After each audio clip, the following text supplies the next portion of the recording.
सर्व मुले झाडाखाली बसली. आता यातला आपल्याला कर्ता आधी शोधायचा. कोण बसण्याची क्रिया कोणावर घडलेली आहे? मुलांवर घडलेली आहे. कोण झाडाखाली बसले? मुले. पण मुले कशी येतात? सर्व मुले. कशी मुले येतात? सर्व मुले. मग याचा उद्देश काय होईल?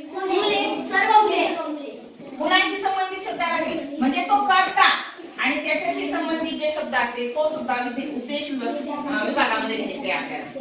काय करायचं आता? त्या मुलांशी संबंधित जो शब्द असेल, सर्व मुले, सर्व पक्षी, सर्व झाडे, हे जे शब्द असतात हे सुद्धा त्या उद्देश विभागामध्ये येतात. मग त्या वाक्याचा उद्देश विभाग काय आला सांगा? सर्व मुले. आणि विधेय विभाग काय आला? मग झाडाखाली बसली. असे दोन गट पडतात त्या वाक्याचे.